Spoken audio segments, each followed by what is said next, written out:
Hello my friends, it's Gabriel with the Last Huntsman channel again. Just going on a little hike, packing around the old Zostava M70.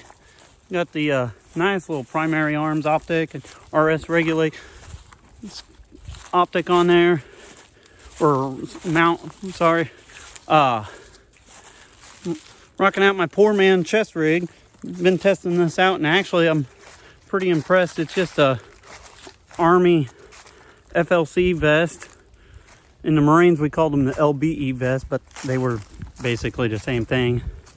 But today I'm just gonna kind of discuss why it's important to patrol your property.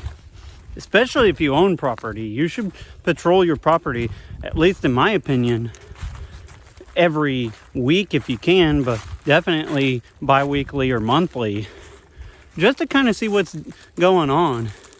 You know, if you got a decent amount of land and woods and trails and fields and stuff like that, it's kind of hard to see what's all going on, obviously, from your house. So patrolling definitely gives you, you know, a good layout of what's going on your own land. It kind of gives you a lay of what's where and what's been where. It kind of helps you establish some potential resources. So, like, you know, just from me patrolling my own property, I found a couple natural spring-fed wells. Those are very handy, obviously. You could find good hunting spots, good, you know, potential gardening spots, good ambush spots or defensive places if you have to get to that point of trying to defend the homestead, which, you know, I hope we never get to that point. But as we can see, the collapse of the Babylonian system, it's kind of unrealistic to think that that's not a possibility.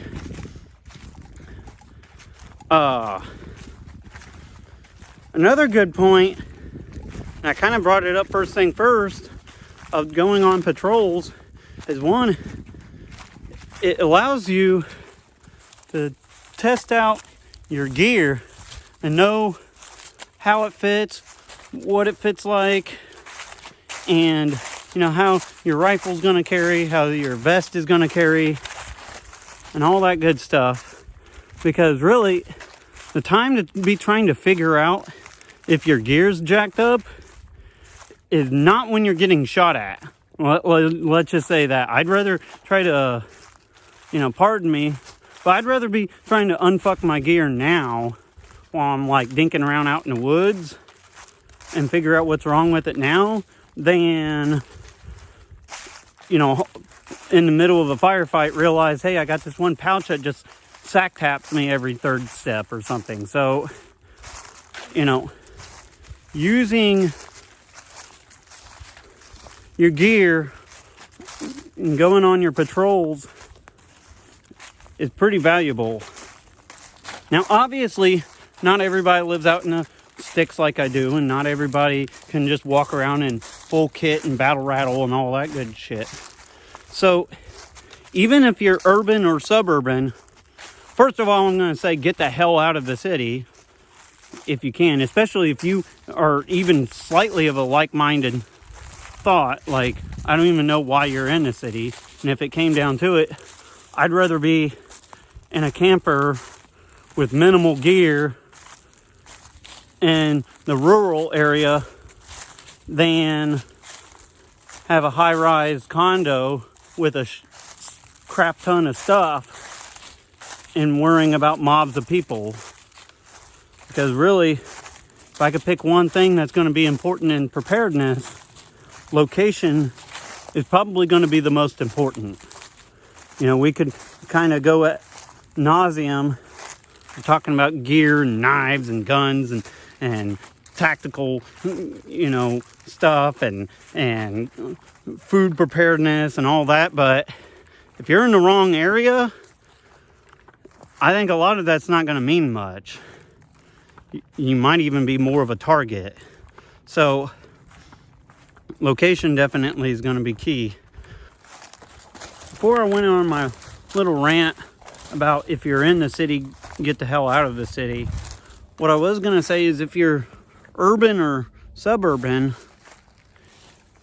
something, obviously you can't go full battle rattle and walk around your neighborhood, but you still can actually patrol around your area.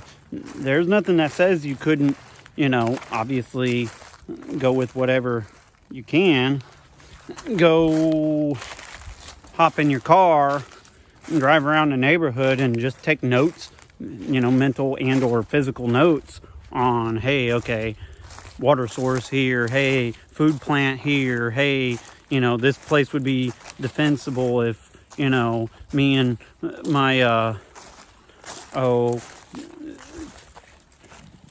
quick reaction force group had to defend it, or, just things like that. And so you still can actually patrol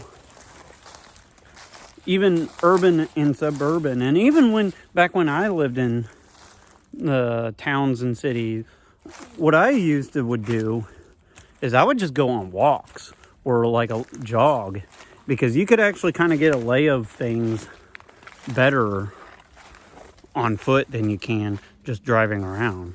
So that's just another little side note. But back to the patrols.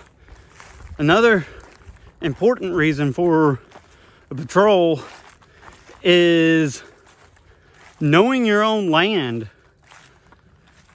and having that advantage.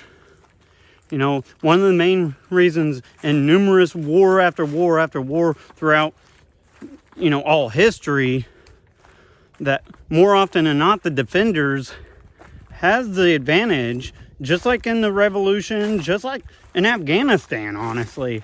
The defenders have the advantage because they know the lay of the land. They know where all the little good ambush spots are and the holes are and the, hey, I could hide out here for a day or whatever.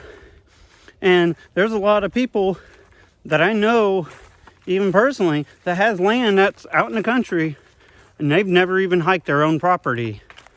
So knowing your own property is going to be key for sure. I'm just going to keep this short and sweet. Be prepared, both physically and spiritually. God bless, and carry on.